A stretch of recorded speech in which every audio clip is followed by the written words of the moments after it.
Well, hello there. In today's video, I'm going to teach you how to uncover your own downloaded love blueprint. Do you know what that is? Have you ever heard of that? Hey, before we get started, make sure that you are subscribed to my channel. I want to make sure that you don't miss anything because I release some really good stuff every Tuesday. So if you hit that bell, you will get notified every time something new comes out. And don't you want that? I know that you do. My name is Terri Cole. I'm a licensed psychotherapist, and I'm the author of this book, Boundary Boss, which you can get at boundarybossbook.com. And I also each week acknowledge all of you for all of your participation. If you're new to my channel, make sure that you introduce yourself, say hello. We're a very friendly group, and I love to highlight your comments just as a little gratitude from my heart to yours. So this is from Anna May, and it was under the episode called 10 Signs You Are Suppressing Your Anger. I've been watching your videos for quite a while, and I have to say that somehow, magically, they line up with my internal work that I'm doing each week when I watch them. It's really cool. Anger has been a hard subject for me for a long time, but I really hope to bust it out and finally figure out what to do with it so I can honor my rage. Thank you. Well, Anna May, I am cheering you on to honor your rage, sister. Okay, let's move into today's content. What is a love blueprint? What is a downloaded love blueprint, you may ask? Well, I'm going to ask you to visualize your downloaded love blueprint or relationship blueprint, kind of like an architectural blueprint for a house that someone else designed. So think about that. Someone else designed it, probably decades, could be centuries ago. And if this blueprint, which is here, a lot of information, paradigms in your unconscious mind, if this goes unrevealed, it basically turns into your reality. So awareness is the first step to creating a love blueprint by design, your design, that is actually aligned with what you want in a relationship and in your life. So let's just start with thinking about the adults that raised you. Might have been parents, might have been aunts and uncles, might have been foster folks, whoever that was. If you look at the relationships they had, did they make you think, yeah, I want that. Like, that's good. I want that. Or, meh, I could take it or leave it. Or, no effing thank you. Anybody? You could just tell me. Which one of those did it make you feel? I feel like my experience in life, I'll give you a little bit of backstory on my downloaded love blueprint, was no effing thank you, even though it wasn't that it was some horribly abusive thing. It wasn't that between my parents.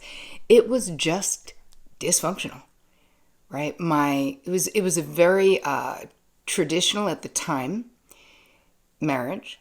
My father made the money, so he had all the power. So I was like, for sure, made sure in my own mind, I was like, note to self, make your own money.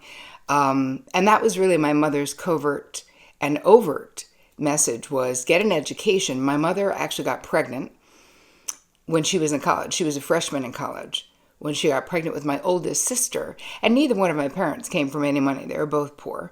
So my mom actually didn't have money. My dad went to college on a full scholarship, athletic scholarship. So he went to school right out of high school. They were high school sweethearts. And my mother worked at the GE factory for 2 years. And then, to save money to go to school. And I actually think she was telling me this the other day, which I didn't realize. I just thought they didn't have money. But she said that my grandfather said, I'm not going to pay for a woman to go to college. And I have to say, he was the nicest, most mild-mannered person I would not know. He was such a sexist. But anyway, the things you find out after someone passes. In the meantime, my mother went to work for 2 years in a factory to go to school. And over Thanksgiving break, she got pregnant. And over winter break, that her freshman year, and I guess it was my father's sophomore or junior year, my parents got married in the back office of the Methodist Church. Yeah, sounds great. Not exactly. And I always wondered why I never thought of like, wow, I really want like that big white dressed wedding And that was part of what it was. I didn't have a modeled behavior. So hopefully this whole conversation is getting you thinking about what was modeled for you. What did you see? What did you internalize in the family that you grew up in? My mother also was afraid of my father. So even though my father wasn't, he was very standoffish. He was cold. He was very serious. We were all afraid of him because my mother was afraid of him. But he didn't hit us, but you don't have to. Definitely emotionally neglectful, just not present. And we were so clear about what the roles were. We were my mother's job. That's it. And I say this without exaggeration. And I actually write about this in Boundary Boss, the book. I think I probably exchanged 50 words with my father before my parents got divorced when I was 13. Like, I'm not kidding. That is not an exaggeration. So, yeah, imagine living in a house like that. So there was so much unspoken. And my parents just didn't have the language to problem solve. I do believe they really loved each other. I think that if therapy was more popular at the time, potentially they could have worked it out. But nobody was doing that at the time. I mean, maybe some people were, but my folks didn't, and it wasn't something that was okay. So for me personally, I just looked at love as this really weird thing. I was such a lover and very affectionate type person, but couldn't really figure it out, right? Couldn't figure it out in my own life. Either I was in relationships where they were safe, but I didn't really feel satisfied in the relationship, where I was in a relationship with guys who lived in other countries, because there was a part of me that was very drawn to that unavailability that was familiar to me. So again, this is my sort of downloaded blueprint of what it looked like. This is what partnership looked like. This is what marriage looked like. And I know for a fact my mother did not want for me what she experienced, or for any of my sisters. She was very much like, get a career, make your own money, and then maybe one day love can be a choice for you rather than a need. Because if you think about it, this is the late 50s when my mother got pregnant. You're talking about no education. And at that point, women were like teachers, secretaries, what else? Waitresses, which my mother did eventually become a waitress. But she was very grateful that my father married her, because it was also, abortion wasn't legal at that point. So anyway, point being, all of that is a part of my downloaded love blueprint. So it made, once I got into therapy, there was this power pivot that happened within therapy of understanding why I was relating to love the way that I was. And that just because long-lasting love didn't pan out for my parents, it didn't mean that I couldn't create that in my own life. And I'm so lit up about this. It actually inspired me to, once I got that and started unpacking this downloaded love blueprint, which you're going to do. I created a guide for you. So just terricole.com/guide, where you can answer the questions to start getting clarity on your own blueprint. But once that shifted, my love luck, which I thought was just bad, shifted and changed, right? I really had to own what I wanted, be honest, that I really wanted to be with a partner that I didn't have to manage, right? That's what I saw with my mother. We all walked on eggshells around my father. Like, men were people to be managed, not to be related to in a heart-centered, honest way. It was all about making sure everything was okay, but sort of staying out of the way, right? Managing it so there's no problems. But that's obviously not the same as being in a good relationship. And I was like, I had to get to a point in my own therapy where I was like, I do not want to do that in my relationships. I'm sick of managing people. Like, why? I don't want a partner who's a project, right? I want a partner who's an actual partner, a best friend, a true ally. And then someone I still want to make out with, right? That's really what I was looking for. But within 6 months of this experience of discovering my downloaded love blueprint, this is when I met Vic, my husband, and we've been together almost 25 years now.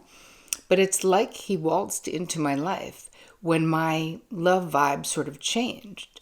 When what was in my downloaded blueprint, love blueprint, became revealed to me, I was like, oh, this is why I'm ending up in these relationships, and I don't have to. And I have to actively go after what it is that I want in my life and admit that I want it. Because I used to just be like, it's fine. It's not for me in this life. It's for other people, but it's not for me, and it's okay. I have an amazing career. I have 3 amazing careers. I will do all these other things. But down deep, I really did want that real friendship and partnership. So through the therapeutic process, I was able to discover what that is. And I got so lit up because since I was someone who thought, oh, hey, this will never happen for me, and it did, I just got so excited about sharing my experience and what I learned. And then, of course, becoming a therapist myself, I was able to really understand it from a psychological point of view. And I got so lit about it that I created a course, Real Love Revolution, it's called. And actually, we are in Real Love Revolution season right now, because the month leading up to the course launch, I always do a lot of stuff around love and self-love and communication and healthy love, because it is something that I believe anyone can attract into their lives or make better in their lives by having a deeper self understanding. So anyway, if you're interested in joining us for Real Love Revolution, just go to terricole.com/RLR, and all the information is there. I think we're starting on January 26th, and I would love to have you in the course. I'd love to see you on the inside. All right, so let's move into your influences. I want you to think about just regular questions. Were the adult impactors in your life? Were people married? Were people divorced? Were people separated? Were people never married? Think about this. What was the family culture around love and marriage? Was it a positive thing? Was it aspirational? In my family, it was a little bit like the feeling, even extended family, there'd be lots of jokes about it being like a ball and chain. You know what I mean? That marriage was something that like kept you down as opposed to something that lifted you up. Because here's the thing, even if in your family of origin, people didn't talk about, well, we think marriage is this, what the vibe was. Was there any people happy? Were there any happily married people in your extended family that you could see? Were there any good models of happy relationships and of healthy, mutual, equitable relationships? Because I think a lot of us, depending on your age, right, if you're in your 40s or your 50s or 60s, we saw relationships that were less equitable, right? All the emotional labor traditionally was the female in that experience. The home, the kids, that's what you are doing. But when you really think about how high the divorce rate became, once women became more liberated, they were like, this sucks. Like, I don't want to be in this kind of a relationship, which, looking at my parents' relationship, that's exactly what I thought. Think about, was there affection between the adults in your life? Was there hostility? Or worse, was there indifference? Because that's really what I experienced. Was there violence? Right? That's another thing that makes you go, who the hell needs this? And if you're in a relationship, can you ask yourself, who does your partner remind you of? Right? Is the way you communicate or fight when you're in a relationship, is that similar to what you learned growing up? And don't worry, I'm going to give you everything that you need to really start to get a full picture of your specific and unique downloaded love blueprint in the guide that goes along with this episode. Because here's the thing, you are so unique that there's no one size fits all, which is why it's all about your answers to those questions. Because again, we're all so different, what you experienced in your life. I mean, I'm sharing some of my downloaded love blueprint with you, and you may identify with some of it or with none of it. depending on the culture, the country, the family norms, all of those things come together to create these unconscious paradigms in our minds. They're like a schema, like the way things are organized in our unconscious mind. And this exercise and this downloaded blueprint questionnaire that I'm sharing with you, this will bring to mind things that maybe have only been in your unconscious mind.